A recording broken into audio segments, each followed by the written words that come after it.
Hi there guys, Gary here for GenVFX once again, back to you with the third and final, hopefully, installment of the Hilltop tutorial. Today we're going to be doing some compositing. So as you can see on the screen right now, what we have just visible right now is only the scene completed, because I did, in the meantime, I basically took all the bits that we've already got and some of the steely, now I say it correctly, took some of the steely and rotated them and moved them and rolled them over and stuff, and I actually chopped the top off one and rebuilt that bit again, so it's just a bit shorter. You can see it on the right hand side, like sticking out of the ground somewhat. And I did a quick camera move, so if I just scrub in this, you can see we're just going around Stella, and just to give it a little bit of like, oh, what's this, why are we concentrating on this, this must be important kind of thing. So, and then I've rendered those frames out. So those frames are now rendered, and I've rendered them with some extra channels. So I've rendered those out. And today we are going to jump from this workspace that you can see in front of us to, hang on, let me just do this, to this workspace. Yeah, we're going into Resolve today. If you don't, anyone who is watching this does not know, DaVinci Resolve is a piece of kit which kind of does a lot of the stuff that you do with more than one package from Adobe. It doesn't have a paint package, it doesn't have an Illustrator style package, but what it does have is a non-linear editor, which is great. So there's a bit of Premiere going on there.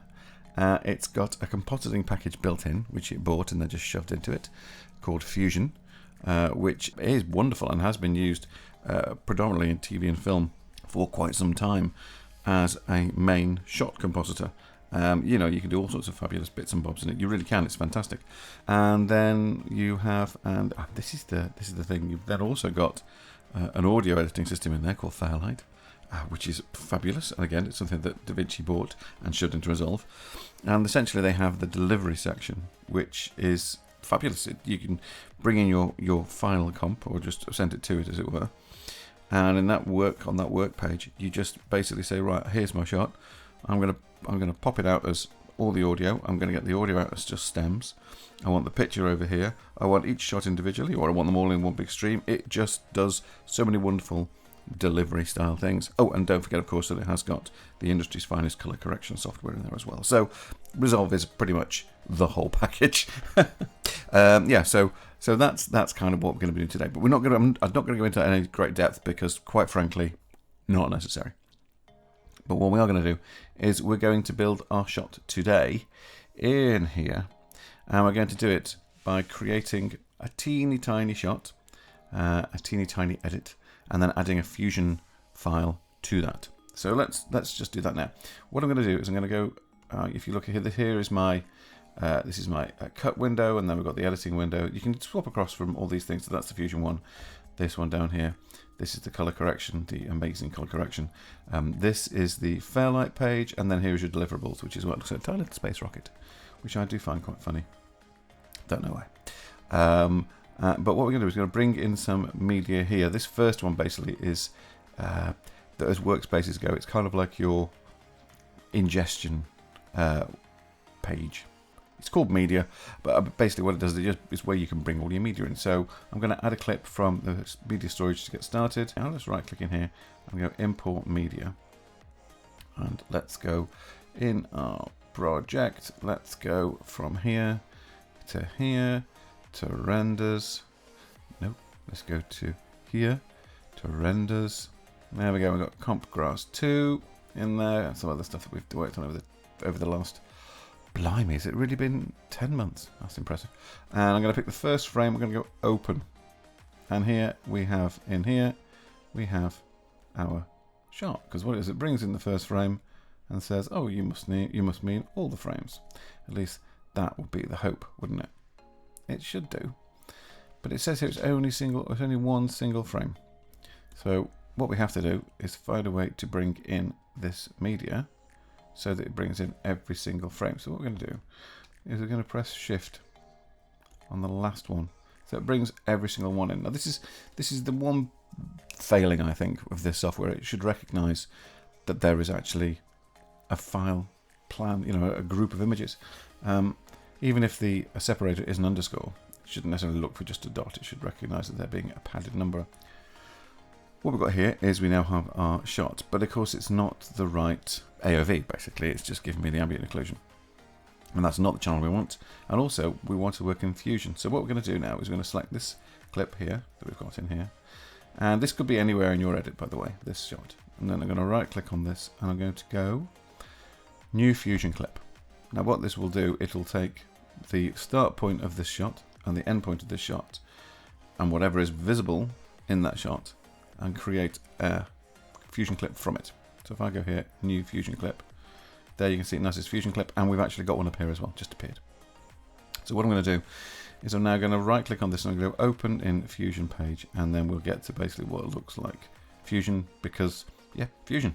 And that is literally where we are going to begin. Looking here, this is basically the whole of our edit, as it would stand, coming in from Resolve and from the timeline, and that's where it goes out. So if I just press play on this now, it will basically cache all of these files. It's going to be slow because of the way it works, because it has to basically render every single frame. Now, that's because it's rendering what's coming from Resolve. What we can do, because we're actually using a shot in particular, is we can actually build the whole thing up from here. Forget that even exists for now. Don't worry about that. The media out is the thing that we're really interested in. So what I'm going to do is I'm going to actually bring in the footage that we have created so far into here anyway, but totally disregard that. So I need to basically stop bringing things in. Now, a lot of these are shortcuts for certain things like creating a background, creating a noise, creating text, and creating a paint mask. And then you've got color correctors and hue correctors, and you can see the little name is appearing at the bottom left-hand corner of everything that I pass over, so you can see what they're all for. But I'm going to I want to bring in a shot. I want to create footage by importing it in.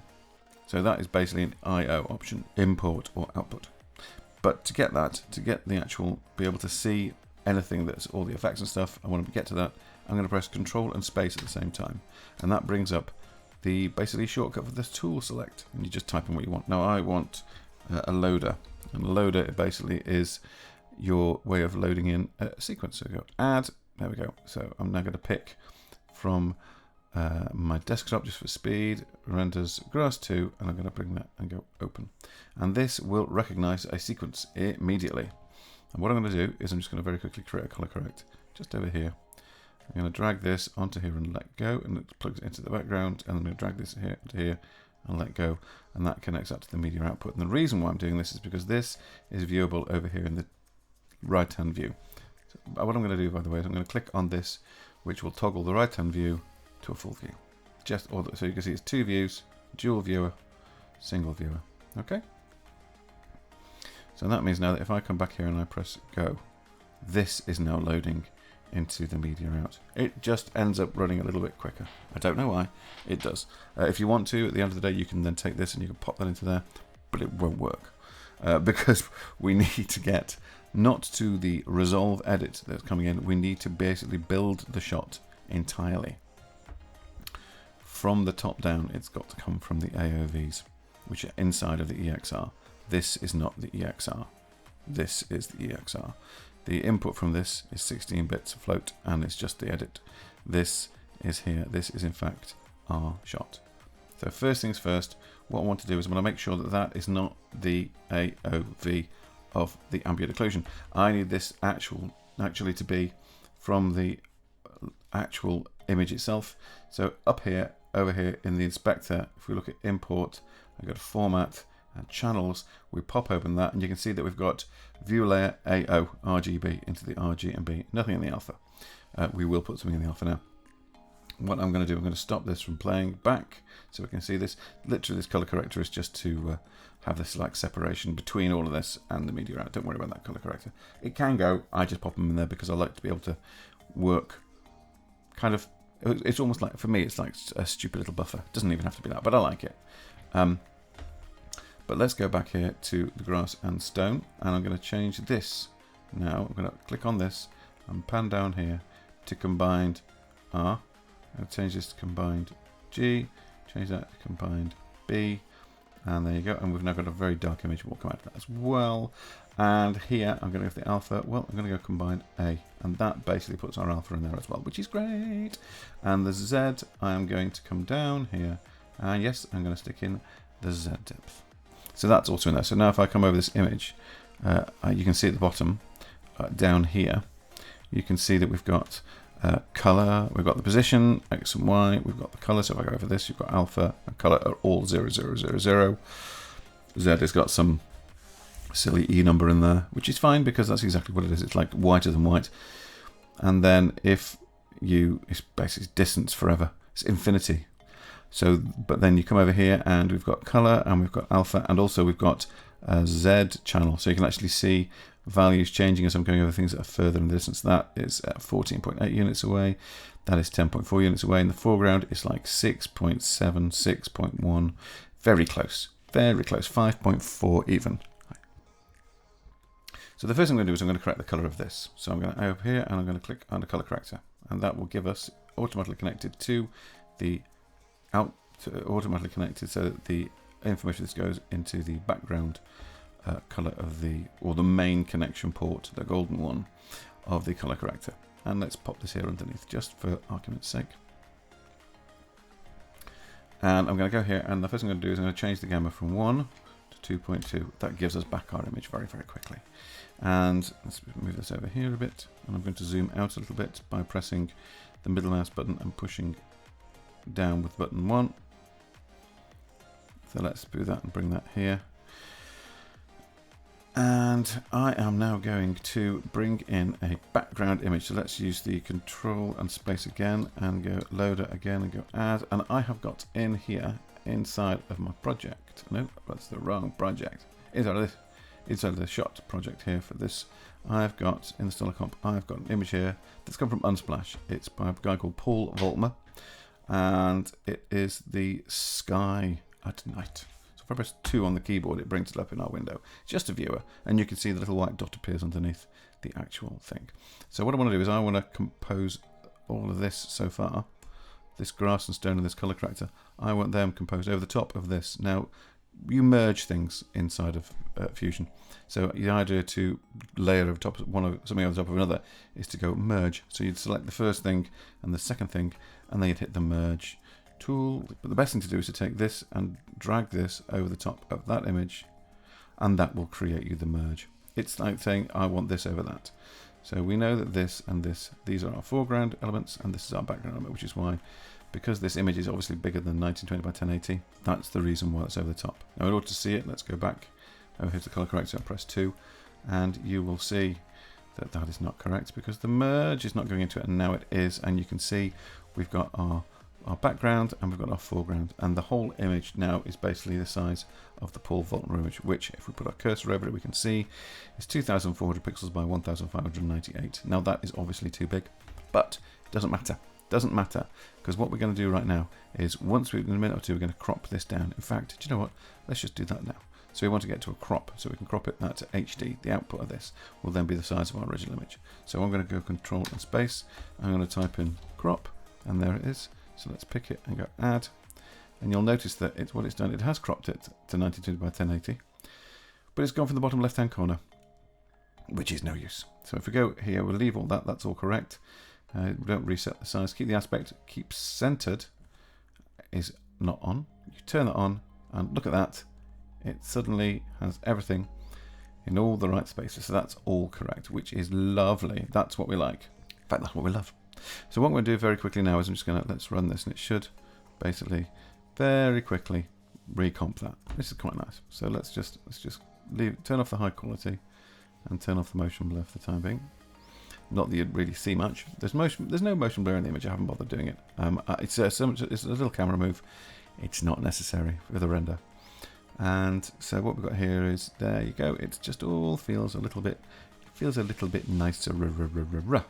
So there you go. So that's now playing back in real time. That looks quite nice actually. But obviously the sky is not moving. Now the sky would be moving. The sky would be sort of like going across the screen that way, left to right.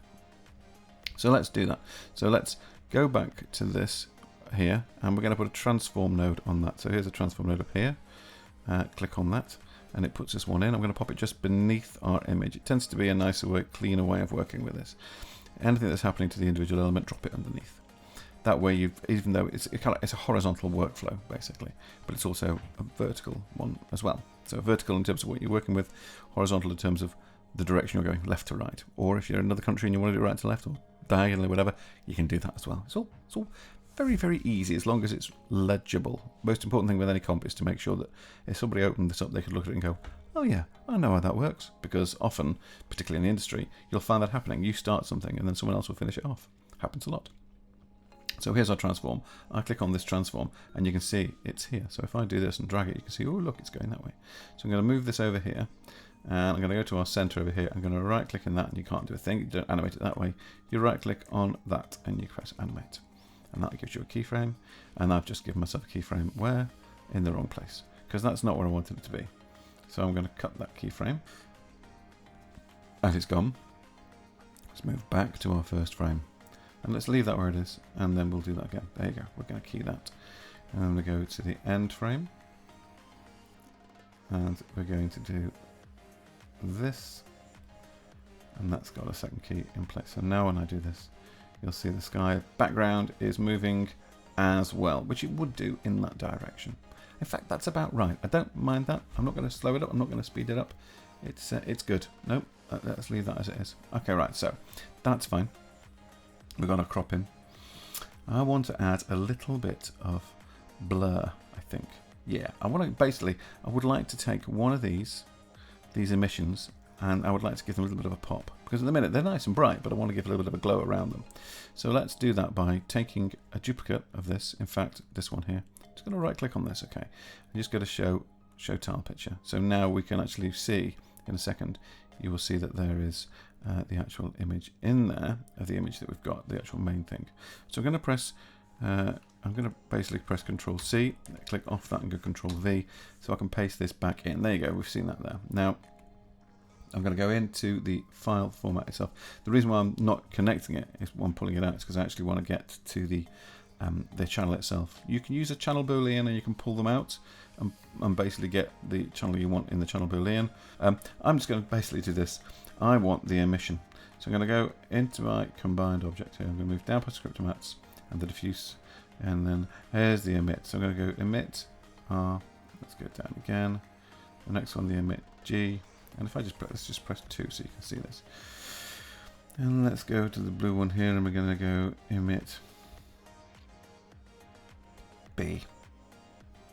And then the alpha, we might as well leave that as the alpha. We don't really want anything else. But that is now that, if I pair these together, this needs a gamma shift on it. So let's put a color correct on it. And let's set that to 2.2. There we go. And you can't see a thing changed because it's not plugged in. There you go. And now you can see it's just got the luminance of the emission. It's just the emission, which is great. So I'm going to layer this color correct here over the top of our crop. So let's put that in by pressing 2. And now obviously what you can do is you can see that it's layered my black and luminant image over the top. Over the top. We don't want it over. We want essentially something which is a bit more normal. We want to be able to have it additive. Now we don't change the over operator. We want it still to be over the top of our image. What we do is change the apply mode. We're going to change that to screen. And essentially screen is pretty much the same as screen in After Effects and screen in Photoshop or whatever. So we've got this now over the top of our crop. If I just press 2 on that, you can see this is light, darker. It's still bright, but it's darker. We press 2 on this, and you can see it's really making this pop. But we need to then soften this. So what I'm going to do is I'm going to add a blur over top of this. Now there's the blur there, but let's try it again with Control and Space and type in blur. And you'll see actually we have a lot of different types of blurs. There's your standard blur, which we're probably going to use to be honest with you, but there's a Gaussian blur and lens blur and so on. In fact, let's use the Gaussian blur. I quite like Gaussian blur. And you can see straight away it's got that sort of like nice soft filtered effect. And you'll also notice if you look over here in the inspector, which is where the controls are, if I adjust the horizontal and vertical strands, it grows them out nice and cleanly, really nice and cleanly. And they're going together because they're on gang. If I was to turn off gang, I could turn them individually. If I put them back on gang, they always work together. I'm going to leave that kind of there. That's nice. But what I'm going to do now is just going to go back into our color correct. And I am going to boost the gain on this. So there you go. So actually making them a little bit hotter. And 5, let's leave it at 5. I quite like that. So that's now over the top of all that. Everything's good. Everything's grand. My problem now is, of course, that it still looks like it's over the top. So what I want to do is I want to add a little bit of depth of field in here. So I want to do some depth blur. Now, a depth blur requires a Z depth. Now, we have Z depth in here. And the reason, if I come over this image, you can see, let's just do this. You can't see any Z here. But if I press on this one and go over here, you can see there's Z information down the bottom. Z is visible. So I'm going to use that to adjust our very blur. So what I'm going to do is, not very blur, sorry, depth blur. So what I'm going to do is I'm going to press Shift and Space, and I'm going to press DEPTH, and then we see depth blur. I'm going to add that to the scene. And this hasn't actually gone into this because I wasn't selected. I didn't have the merge selected. So with my finger on Shift, I'm going to drag this down until I get a yellow and blue line. Once I get the yellow and blue line, I will let go, and then take my finger off the space, off the Shift bar. So that now is a blur that's sitting in the scene, and you can see it's not doing anything because I haven't actually adjusted anything in this thing. So first of all, we need to have the information from here going into the Z. So what we're going to do is we're going to take this and I'm going to drop this into here like this. Now that actually means that the information that's coming out of this Z pass is now going to the depth blur. Again, you can't see anything, but I can promise you it is. So what I'm going to do now is I'm going to go sample. I'm going to basically have this image visible. Let's go to the depth first of all, actually. Let's change a few of the settings in this. I'm going to change the blur size from 1 to, let's say, 2.5. That's now visible in here, but you can't actually see anything going on. You can a little bit on the very, very backgroundy bit, and not so much on the front. If I adjust this and push this up, you can see that it's knocking out the back, which is good, It's because the focal point is set to 0. It's blocking out the back because it's like infinitely far away. And it's giving us a little bit of a softer edge around some of this stuff. It's okay. It's okay. I could live with it. What I might do, by the way, is I'm going to shift this. Now think about it. I would like the blur to come after this, I think. So if I'm going to shift this across, I put my finger on Shift, I drag this over here, and I'll drop it there and let go. And then put this here. So we can actually change around the order of things quite nicely and neatly, and it doesn't over affect things too much. So here's our depth. And it's blown out the back. So if I just drag this around and press play, you can see that the actual, there's a box blur, which is, you're getting the tiny little pixels of light are actually now boxes, which isn't great. And we can change that though. We can change that from a box filter to something like super soft. But what I want to do is I want to actually have a little bit of blur at the front here, a little bit of blur at the front. So it's definitely taking information from here, which is great. That's what we wanted it to do. But you know, I just need it to feel a little bit more. Just want to feel a little bit more normal. So let's first of all, let's take this box and put it onto soften. So now we're getting more of a circle on the back, which is a lot better. And I am now going to change a few values in here. So let's set up a depth of field. The depth of field is currently at 0. Let's set this to 1. No, let's set it to 5. Let's do that. And let's set that Z scale to 1. Now you can see its regional scale, the Z scale basically is how much of in and out of focus it is going. Well, I'm going to have it there. Now our focal point here is saying 0 is where we're in focus, which means essentially it's in focus exactly where the camera is, not further back. And to further that way, we actually take this value and we move it up. And as I move this value up, you can see it's putting the foreground in focus and then the stones in focus. And if I keep on pushing it, I'd have to go to infinity to do it, but it would basically have to go forever in order to make the background in focus. But the point is that we want that to be around about 12, say. Whoops, 125, don't want it to be that. 12. Maybe 12 is a bit too far. Let's try, 13. Yeah, well, that should be fine. That should be giving me a depth of field. But no, let's just sample this. See, it's not sampling correctly because it's sampling the alpha in this image. It needs to come from this one here. So let's put that in the window, go to the depth blur, and we'll sample it by going sample, and we'll pick here. So that's 10. So let's go back to our merged version. Let's go back to here. And now we can see that those are definitely in focus. And now we should see, if you look very carefully, a little bit of that foreground's just gone out of focus. That's soft, and this is nice and strong, and that's out. Now we've made it look like it's a lot smaller than it is, because we've got a very short depth of field. If I make that 3, still a tiny bit out of focus, but a tiny bit out of focus back there. But that is definitely more focused. So if I can just increase, there you go. If I increase this blur, you can see where it is. The central concentration of information is on that first stellar in the middle, because that's where we took the point. The foreground elements are out of focus, and the background's out of focus. But we're obviously don't want it to look too small. So let's take that blur size down. Okay, so there we are. So far, we've got most of the things that we need to basically finish this off. But I'm just going to do some final little whistles and bangs, which should help to bring it all kind of into a stark, sort of bit more real sort of thing. So let's go over here, and on that merge, I'm going to create some little bit of lens, teeny bit of lens distortion. So Control and space together, and I'm going to go lens. We've got lens distortion, or we've got lens distort. Lens, and we're going to lens distortion, and we're going to add. There it is. And what we're going to do is we're going to put this on fine adjustments, and we're going to set that so we can actually see it, but it might be useful. And you can see now if I'm squeezing this in a little bit like this, just a tiny bit. But that means that it actually goes smaller. So what I'm going to do is I'm going to put a tiny scale on the whole thing as well, because that's, I mean, a lens distortion, it can go that way, but it is a very small amount. But I prefer it when it sort of like bows that way. I don't like it going that way for some reason. I've always thought if it's a bit wrong, it should be more this kind of way. So let's take that in. So we're bending it a little bit, and then we're going to put a transform on this, and we're going to scale this in size up. Right, so then we're going to take this, and we're just going to scale this up a little amount. Let's just take this up like this until it's just in the corners are out. There we go. I'm going to put a little bit of a color corrector on this, so let's pop a little bit of color in there, and let's just desaturate it a tiny amount. Not fully, because obviously that would be stupid if I show you by pressing 2. That would be ridiculous. So let's bring that down a little bit like this, and let's adjust and make it give it a little bit more contrast, a little bit less contrast, tiny bit less contrast, more contrast. I mean, kind of like that. That's better. And then I'm going to finally put on here a sharpen, because it kind of makes things a little bit more when you put a bit of sharpen on there. So let's type in SHA, so we get sharpen. There's our sharpen. Add that in, and let's bring that up just a bit, not too much, otherwise we start to get weird information. I'll show you.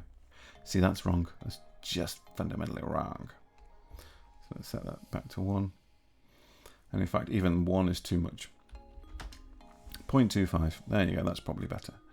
And we can leave all these if you want to. You can just pop them down here. Let's move these. And put those, because they're kind of it's a stack of little things that we've done there just to kind of like improve what we've got. Everything before the merge. And there's one final thing that I want to do, because I think it makes everything look a little bit better, and that's to put a little bit of a lighter patch on that sky at the bottom, just to feel a bit more like the colour of some orange light that's in here. Let's just boost that a little bit. So I'm going to add in here a background. And you can see there it is. And I want this to go over this, but under that. And again, it's that whole thing about how to do that. Well, we just drag that onto that and let go. And now you can see that's just made that completely black, because our background is completely black. So what I'm going to do is I'm going to change this from solid color to a vertical one. I'm going to change this bottom color. I'm going to pick orange and go OK. So we get this kind of grad sort of feel. And I'm going to take this, and I'm just going to move this down because it's a bit in the wrong place.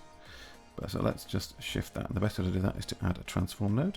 So let's add a transform. And in the transform, let's bring this down. Oops.